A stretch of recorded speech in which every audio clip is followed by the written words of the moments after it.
لگائیں. اما بعد فاعوذ باللہ من الشیطان الرجیم. بسم اللہ الرحمن الرحیم. ما كان محمد ابا احد من رجالكم ولكن رسول الله وخاتم النبيين. قال النبي صلى الله عليه وسلم انا خاتم النبيين لا نبي بعدي او كما قال. صدق الله وصدق رسوله النبي الكريم الامين. صدر ذی وقار عالی مرتبت مرکزی رہنما عالمی مجلس تحفظ ختم نبوت حضرت العلامہ حضرت مولانا محمد اسماعیل شجاع آبادی دامت برکاتہم العالیہ سٹیج پر تشریف فرما میرے ضلع بھر کے انتہائی قابل احترام معزز علماء کرام قرائے عظام اور میرے چوک اعظم کے یونٹ کے خصوصاً اور تحصیل لیہ کے عموماً تمام کارکنان مجلس ختم نبوت، میں آپ سب کو آج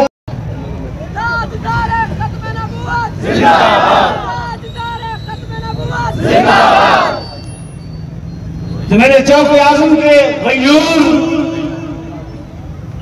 اہل سنت اہل حدیث دیوبندی بریلوی تمام نوجوانوں سنو، آج کے دن آپ جو یہاں تشریف لائے یہ مشن وہ مشن ہے کہ جس کے لیے ہمارے اکابر علماء دیوبند نے وہ قربانیاں دی ہیں جو رہتی دنیا تک یاد کی گئی. میں لمبی چوڑی تقریر نہیں کرنا چاہتا، آپ کو تھوڑا سا ماضی کے دریچوں میں لے کر جانا چاہتا ہوں. توجہ فرمائیں، سن 1931 کا زمانہ تھا، ابھی پاکستان نہیں بنا تھا کہ بہاولپور کے علاقہ میں ایک قصبہ ہے چنی گوٹ کا، وہاں ایک چھوٹی سی بستی تھی، منحوس بستی کا نام ہے. وہاں کی ایک بچی عائشہ کا نکاح ان کے بزرگوں نے ایک قادیانی سے کر دیا. جب اس بچی کو پتہ چلا کہ میرا نکاح ایک قادیانی مرتد بے ایمان سے ہو گیا، اس کی غیرت ایمانی جاگی، اس نے جا کے اس وقت عدالت میں کیس کر دیا. توجہ سے سننا، 4 سال 5 سال وہ کیس چلا. پتہ ہے اس کیس کی پیروی کے لیے قطب الاقطاب علماء دیوبند کے سرو کے تاج حضرت سید انور شاہ کاشمیری رحمت اللہ علیہ دیوبند سے بہاولپور تشریف لایا کرتے تھے. ہندوستان سے اس کیس کی پیروی کے لیے مفتی اعظم پاکستان حضرت مولانا مفتی محمد شفیع صاحب رحمت اللہ علیہ کراچی سے تشریف لایا کرتے تھے. ہمارے اس دور کے بزرگ حضرت مولانا عبداللہ درخواسی سے، ان کی عمر لکھتے ہیں اس وقت 20 سال تھی. حضرت بہاولپور سے، آپ خانپور سے بہاولپور آتے. حضرت مولانا خلیفہ غلام محمد دین پوری رحمت اللہ علیہ 100 سال کا بوڑھا اونٹوں کے کجاوے میں بیٹھ کر اس غلام اکبر جج کی عدالت میں آتے تھے، چونکہ ان کے تانے بانے قادیانیوں کے اپنے جو ان کا اصل بنیاد ہے برطانیہ، وہاں سے ملتے ہیں۔ خود مرزا کہتا ہے کہ میں انگریز کا کاشتہ پودا ہوں۔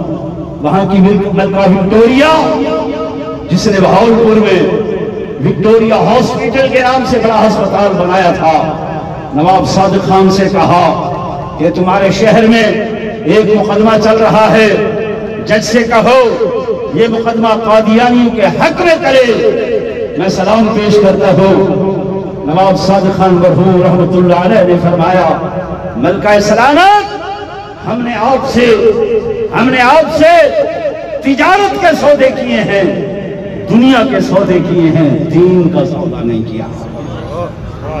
ختم نبوت ہمارا ایمان ہے، ہمارا اساسی عقیدہ ہے، ہمارا بنیادی عقیدہ ہے۔ ملکہ صاحبہ یاد رکھنا، ہمارے معاہدے دنیا کے لیے ہیں، دین کے لیے ہیں۔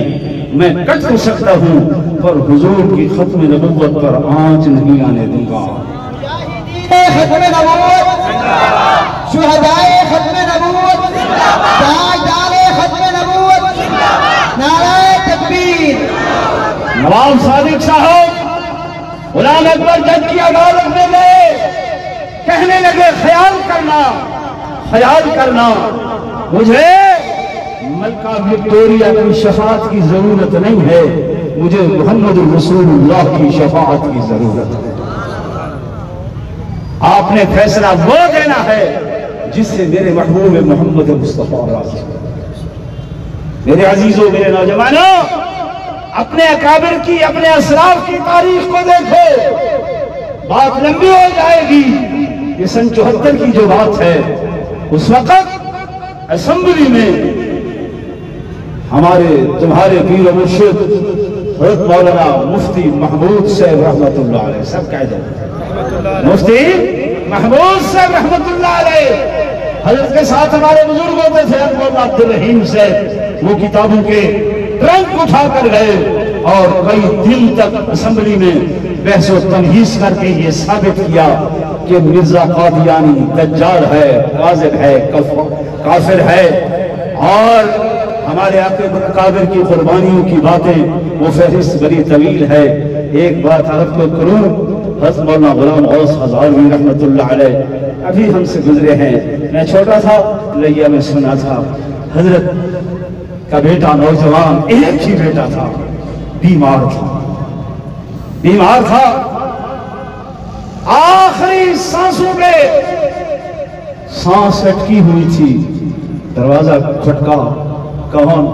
حضرت کو بتایا گیا فلاں بستی میں قادیانیوں مرزائیوں نے چیلنج کیا ہے۔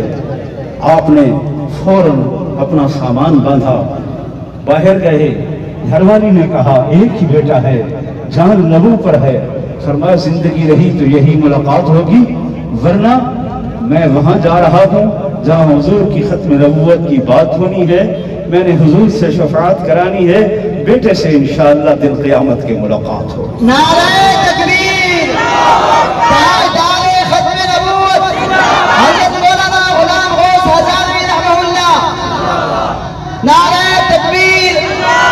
میرے نوجوانوں، حضرت وہاں چلے گئے، فرمایا بیٹا نہیں رہا تو کوئی بات نہیں، پر اگر وہاں نہ پہنچا تو قادیانی میرے محبوب دو جہاں صلی اللہ علیہ وسلم کے بارے میں کہیں گے کہ ان کا غلام سچا نہیں تھا جو میدان میں آیا۔ یہ آپ کی عظیم قربانی رائے گاہ نہیں ہے۔ سنا، ابھی میرے مولانا ساجد صاحب آپ کو بتلا رہے تھے کہ سن 1953 کی تحریک میں 10,000 مسلمان حضرت سید اللہ شاہ بخاری رحمت اللہ علیہ کے ایک اشارے پر اپنی جان پر کھیل گئے۔ شاہ جی سے کسی نے کہا، شاہ جی ان 10,000 جانوں کا دن قیامت کے پوچھا گیا، کون جواب دے گا، کون ذمہ دار ہوگا؟ شاہ جی نے ٹوپی اتاری، زلفیں جھٹک کر فرمایا دن قیامت کے ان 10,000 جانوں کا ذمہ دار میں عطا اللہ شاہ بخاری ہوں۔ امیر شریعت سید عطا اللہ شاہ بخاری نعرہ تکبیر، عالمی مجلس تحفظ ختم نبوت، شہدائے ختم نبوت، مجاہدین ختم نبوت، نعرہ تکبیر۔ آج بعض لوگ کہہ رہے تھے جی کیا ہے وہاں جانے سے کیا ہوگا کیا ہوگا، میں یہی کہوں گا کہ دن قیامت کے آپ کے اسی عمل سے آپ کو حضور صلی اللہ علیہ وسلم کی شفاعت نصیب انشاءاللہ، میرے آقا کی شفاعت نصیب ہوگی۔ بس اسی بات پر میں اکتفا کرتا ہوں۔ وآخر دعوانا ان الحمدللہ رب العالمین۔ آپ سے مخاطب تھے سفیر امن خطیب اسلام حضرت مولانا قاری کفایت اللہ صاحب۔ اب آپ کے سامنے دعوت خطاب دوں گا جمعیت علماء اسلام ضلع علیہ کے امیر